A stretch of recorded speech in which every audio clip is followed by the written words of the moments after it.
everyone, this is Brittany with Teach Me ABA, and I'm so excited to continue our series on the Task List 5 for those individuals that are looking to study for that exam.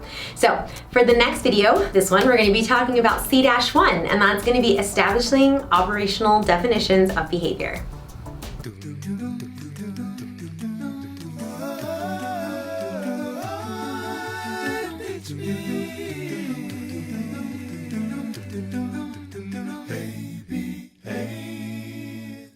So as a rule, you need to analyze a targeted behavior within ABA, and you have to create what's called a behavioral definition. Now, developing a good behavioral definition allows us to ensure that not only are we analyzing the behavior that is of topic of concern, but we also ensure that we develop the best definition possible. It must be clear, it must be objective, and it must be complete. A clear definition just means that it's understood by all who read it. So it doesn't matter if you're someone who is a clinician like myself, but I want to be able to make sure that mom, dad, sister can read it and they understand what we're talking about. So as I mentioned, this means that we are specifically outlining that targeted behavior and what it looks like in the context that it occurs and without any sort of ambiguity. For example, the definition of a tantrum may be including crying. However, we would not respond in the same way to a child who cried because they were hurt as we would respond to a child who cried because they could not get a piece of candy.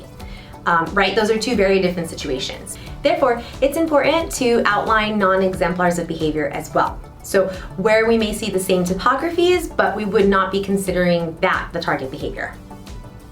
Also, it's really important that your definition should be objective, which means that the clinician only provides observable descriptors of that behavior. So a good definition would exclude emotions completely. Not that we don't care about emotions, it's just it helps us get an objective view of what that target behavior looks like. So the way I look sad is completely different from the way you look sad. So it just wouldn't make sense to say that a certain client looks sad during their tantrums, as an example. Instead, we would outline the behaviors that would make us say that a person is sad or angry. So we may think that a person is angry because they stomp their feet and they yell. Stating that a target behavior occurs when the person stomps their feet and yells is more objective, and it's easy for all who are watching the behavior to agree, rather than using subjective words that describe emotions. Finally, a definition of behavior should be complete, which means that there should be a clear indication of when that behavior is beginning and when it's ending. And the definition includes all of its topographies and context for when the behavior occurs. So if the definition is not complete, different people who observe that particular behavior may not agree when the behavior occurs. So when we're thinking of someone who's in a clinic and they need to really observe and they need to indicate every single time a behavior occurs, if that number is off, then we're never really going to help that individual the way that they need to be helped. There are two types of definitions for when it comes to defining a particular behavior. There's function-based definitions, and then there's topography-based definitions. Now, function-based definitions are responses, or we're talking about a behavior, that is defined by their effect on the environment. That definition comes from the Cooper book. This means that there are many different topographies of behavior that may fit into the same functional definition. Now, these different topographies would all be part of the same response class, meaning that they result in the same type of reinforcer for that behavior.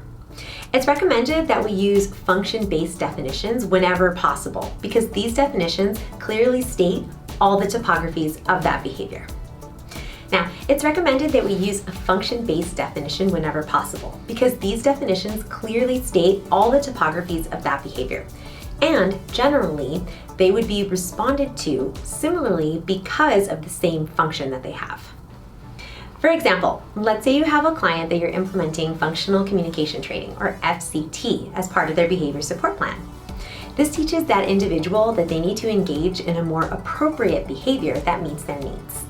And it teaches them the inappropriate behaviors that will not result in reinforcement. So when we outline behaviors based on the function, all the team members know to prompt the correct communication so that our clients get their needs met. Now let's talk about that second behavioral definition, which is a topography-based definition of behavior, which means that behaviors are defined by the shape or form of the behavior. Once again, go ahead and take a look at your Cooper book because that is the definition that I got it from. In other words, these definitions are based on the behavior that we're observing, exactly how it looks, and it doesn't focus on the context in which the behavior occurs. For example, let's say that we're going to be defining swiping. And this particular client has a definition of any time this client makes contact with an object on the table and forcefully moves the object off the surface. That would be our definition. These kinds of definitions are helpful for behaviors that are dangerous, where we are in need of ensuring the safety of our client and of those around that person, which becomes priority over teaching alternative responses within that moment.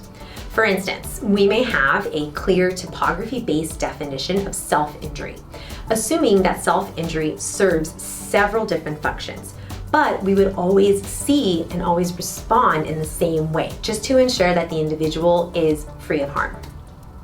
So, if you stuck it out with me this far, you know that all this information is very, very important, and it's very relevant because it's going to be on the exam.